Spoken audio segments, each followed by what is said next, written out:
ጠመንጃ ማለት ነው።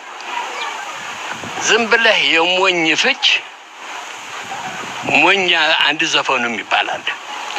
ጠመንጃ ማለት እኮ ነፍጥ ማለት ነው እያልክ ዝም ብለህ ስታቅራራ ብትውል ታሪኩንና መሰረታዊ አካሄዱን አይለውጠው። ነፍጠኛ ማን ነው ስትለኝ ነፍጠኛ የሚመጣው አጼ ምኒልክ ከነገሱ በኋላ የአጼ ምኒልክ ስርዓት ከጣሊያን፣ ከእንግሊዝ፣ ከፈረንሳይ ባካበቱት ጠበንጃ በሰሜን በኩል ኤርትራን ሸጠው በጅቡቲ በኩል ጅቡቲን ለፈረንሳይ ከሸጡ በኋላ እነዚህ ፈረንጆች እምዬ ምኒልክን ተንከባከቡ። የኦሮሞ ህዝብ የታጠቀ ኃይል አይደለም። አርሶ የሚበላ ከብት አርብቶ የሚበላ የዋህ ህዝብ ነው። ይህንን ያልታጠቀ የዋህ ህዝብ ከነዚህ ከነገርኩህ ሀያላን መንግስታት ያካበቱትን ጠበንጃ ይዘው የኦሮሞን ህዝብ አንበረከኩ። ምን ማለት ነው? አልተዋጋቸውም፣ ብረት የለውም፣ ግን ወረሩት።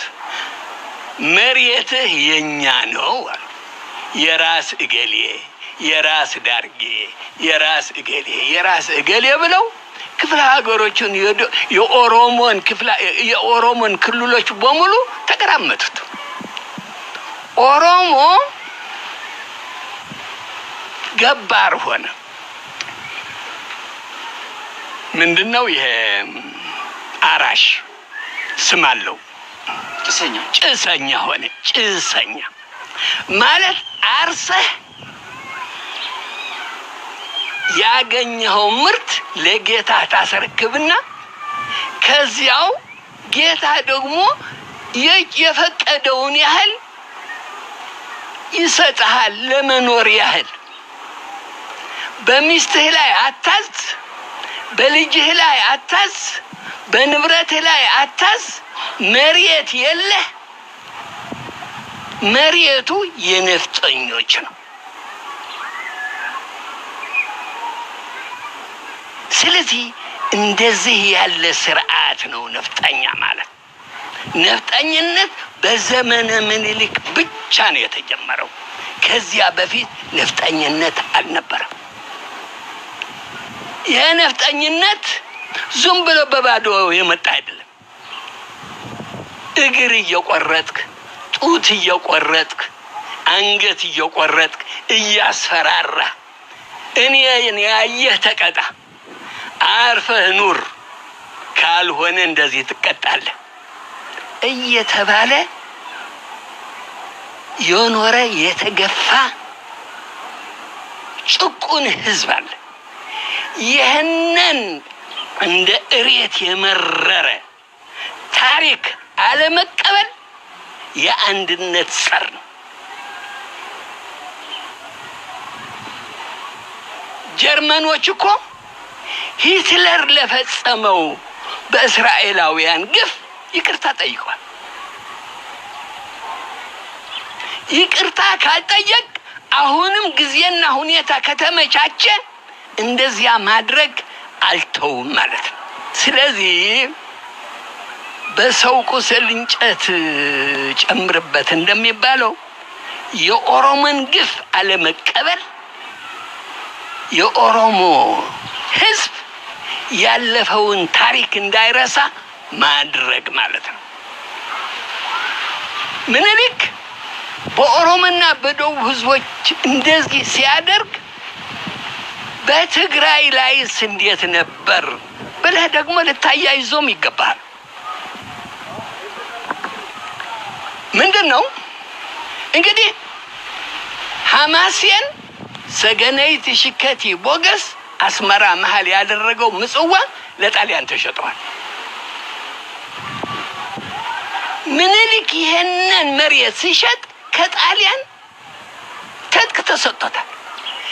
የደቡብ ኢትዮጵያን ህዝብ ለማንበርከክ ብቻም ሳይሆን የትግራይንም ህዝብ ለማንበርከክ።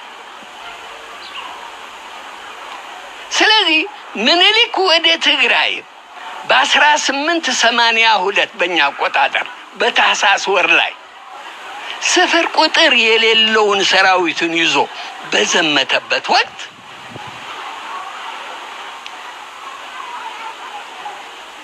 የትግራይ ህዝብ የታጠቀ ጦር የለው። በጉንደት፣ በጉራ፣ በዶጋዲ፣ በሰሓጢ፣ በኩፊት፣ በመተማ አልቋል። ሁለተኛ ረሃብ ገብቷል ትግራይ ውስጥ። ምኒልክ ይህንን ኃይል ይዞ የመጣ የትግራይን ህዝብ ለማስፈራራት ነው፣ ለመቅጣት። ምን ያደረገ ምኒልክ? እናቶች በማዘል ያዘሉትን ህፃን ፍታ እያለ ማዘል እየፈታ ወንድና ሴት መሆኑን ካየ በኋላ ወንድ ሲሆን መስለም ኋላ ካደገ በኋላ ይገለናል። ይሄ ታሪክ ነው። ደብተር አፍሳ ጊዮርጊስ ጽፎታል። በወቅቱ የነበረ ያን ጊዜ ደብተር አፍሳ ጊዮርጊስ ጽፎታል። የትግራይ ህዝብ በዚያን ጊዜ እንደርታ ህዝብ ምን ብሎ ያደጉ ሴቶች ካደጉ በኋላ ምን አሉ መሰለኝ? ከይን ምርዖ ከይን ሕፀ ምኒልክ ዝበሃል ንጉስ መፀ ዋይ ንጉሴ አንታ ብደ ወይ ድኽጠንሴ።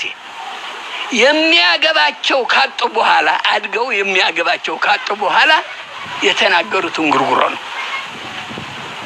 ስለዚህ የነፍጠኛ ታሪክ ነው።